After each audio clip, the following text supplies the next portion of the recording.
किसी ज़माने में ये मेरे दादा की सरवी ज़मीन थी, ये एग्रीकल्चर लैंड थी, यहाँ पर हमारी खेती बाड़ी दादा साहब करते थे। जैसे जैसे दरिया सिंध पर डैम और बैराजेस बनने शुरू हुए तो आहिस्ता आहिस्ता वो पानी दरिया सिंध का आना बंद हो गया, फिर ये ज़मीन हमारी बंजर होती चली गई। 93 में एक साइक्लोन आया था जिसकी वजह से ये शहर डूब गया था। ये पहले बहुत कम आते थे, अब ज़्यादा आ रहे हैं। जब से ये क्लाइमेट चेंज का इशू बढ़ा है, जब से ये कार्बन की इमिशन ज़्यादा हो रही है, उसकी वजह से ये समंदर की टेम्परेचर को बहुत हाई कर रहे हैं, तो उसकी वजह से साइक्लोन ज़्यादा आ रहे हैं हमारे पास। यहाँ केटी बंदर के किनारे पर ही एक माहीगीरों की कश्ती आ रही थी, तो हवा ने उसको घेर लिया। 3 बंदे उसमें डूब गए।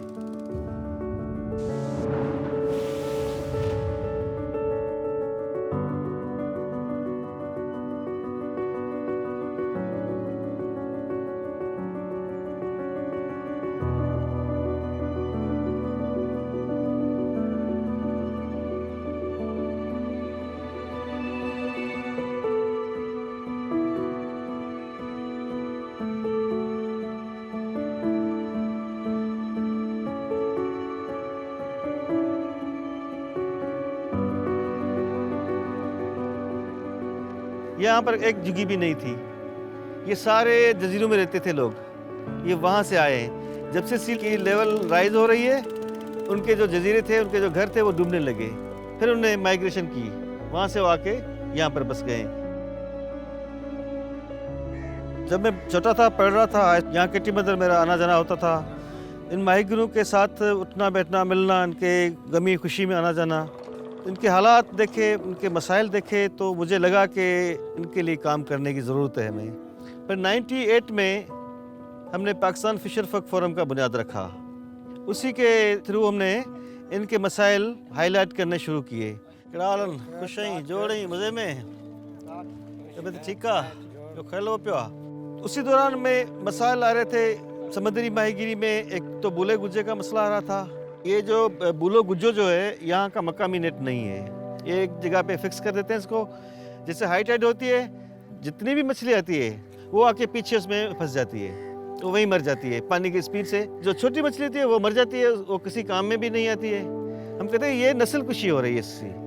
जो आप सदियों से जाल बना के इस्तेमाल कर रहे हैं, हम कहते हैं कि वो इस्तेमाल करो। कम अज़ कम ये 2.5 इंच हो। अगर ये छोटी होगी, इतनी होगी, तो उसमें बच्चा फंस जाएगा मछली का।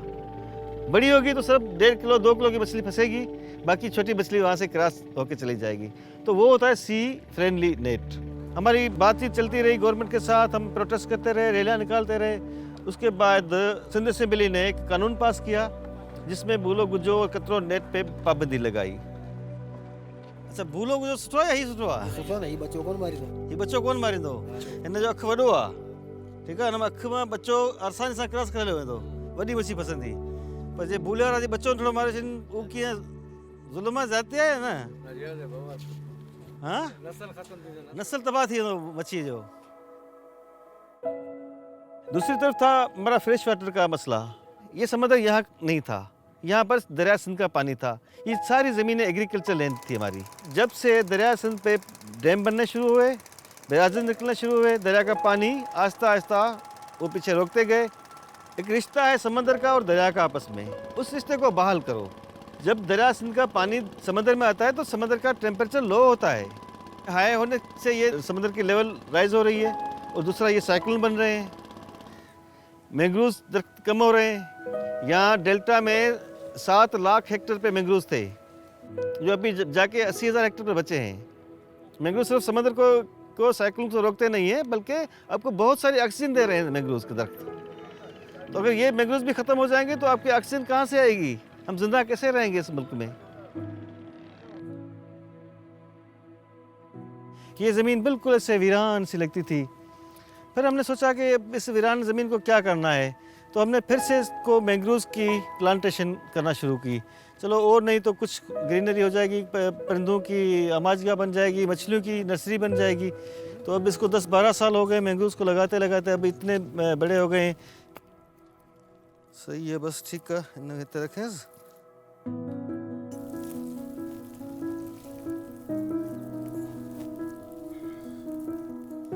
ही पाण खे कुदरती माहौलियात में जेको न, जेको पंहिंजो माहौल तबाह पियो थिए न, उन खां पाके बचा कंदो सामूंडी तूफ़ान ईंदा सामूंडी तूफ़ान खे ही रोकींदी शयूं पाण केॾा ज़ोर भरायूं न।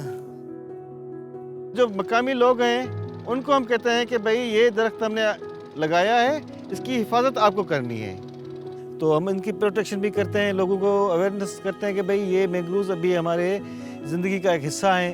अब इस नेचर को बचाने के लिए हम समझते हैं कि ये हमारी जिम्मेदारी है कि हम इस नेचर को बचाएं। कुदरत की तरफ से जो माहौल हमें दिया गया है, लोग तो उसको तबाह कर रहे हैं, हम उसको बचाने में लगे हुए हैं ताकि हमारी आइंदा नस्लें जो आएँ वो इनसे कोई फ़ायदा उठा सकें। ये मेरी ज़मीन है जो मुझे अपने वालिदैन की तरफ से मिली है। मैं इसमें खेती बाड़ी करता हूँ।